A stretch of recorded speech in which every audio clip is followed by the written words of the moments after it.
once again on my YouTube channel. Today I'm gonna share some idioms that you can use in your day-to-day life conversation and be more advanced communicator.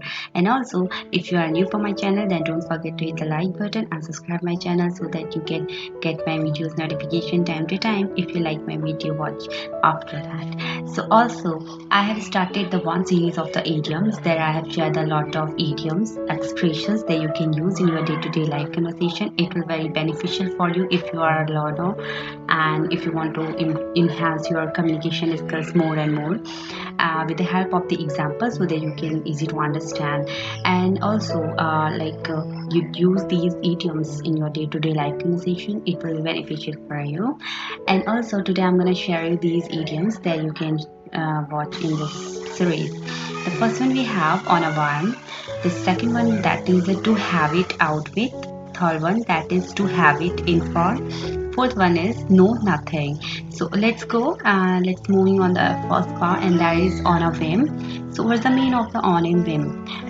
The meaning of that is based on a sudden impulsive urge, desire or idea without careful planning or because of a capricious or inclination. Okay, so inclination and capricious is also a part of the desire. It means like you are very greedy to earn something, you are very greedy to fulfill your desire very soon.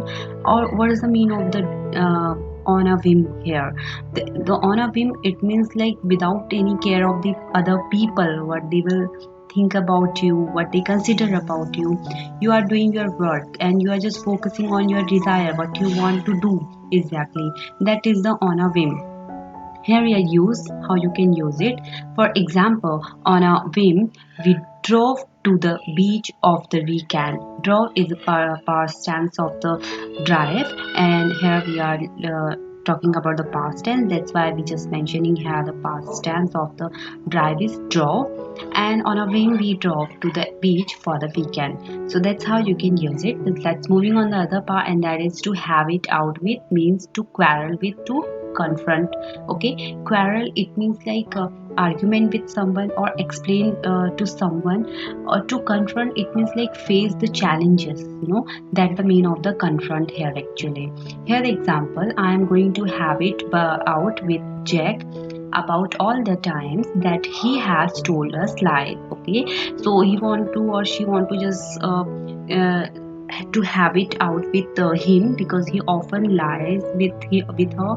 And that's why just she wanted to confront that and just told him about, or just tell him about what he said lie or wrong with her in the past. So that's how you can use it. Here the second one example, that is Ben had it out with his roommate about coming back home so late and making lot of noise. So she came late, and on the top of she's just prevailing the noise there to distraction his roommates. That is so bad about that, and that's why she wanted to have it out with her. Okay, that's how you can use it as a place of quarrel with someone, or like just argument, or just make other people understand. Instead of saying that, you can also use it to have it out with someone. The second one we have, and that is to have it in for.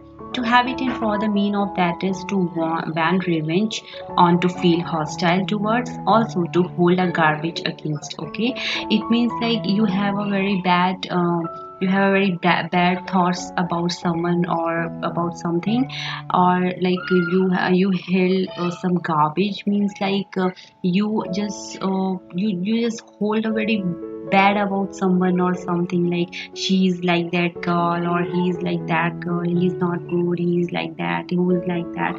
So these kind of garbage, that is called a garbage. Here we are not talking about the this particular garbage or just that thing. We are just talking as a hold a garbage means like you are just holding very bad about someone or something.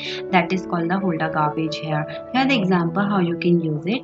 Martina expects to lose his job because her boss has had it in for her for a long time. Okay, so Martina expects to lose her job very soon. Why? Because of she, according to his point of view, she is just thinking like that his boy is having so many personal grudges towards me, and that's why maybe he get me out any movement. So that's why she has just expect that things. So that is also called the garbage, and you can also use it to have it in for. Let's moving on the other part of the example.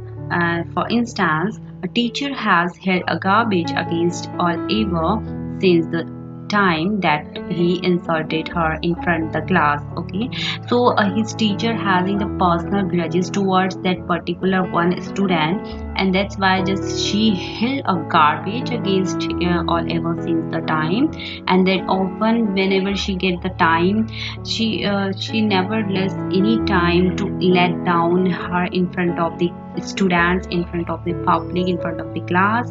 And the hell a garbage we are taking here actually. The what is the difference between that?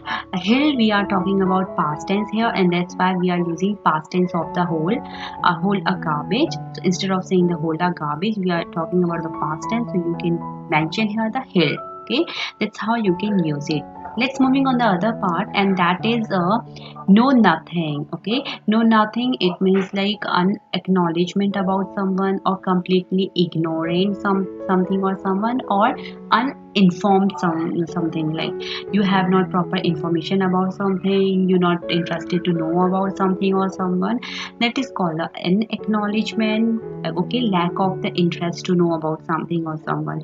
Here the example: I wish my father had never heard I know nothing like you to manage our accounts. Okay, so that's how you can use it, this know nothing. Okay, and the meaning of that is an acknowledgement when you are just trying to ignore something intentionally or maybe accidentally, you can say that. So that's how you can use it, these expression in your day-to-day life conversation and you advanced communicator. Thank you to watching this video. Stay tuned.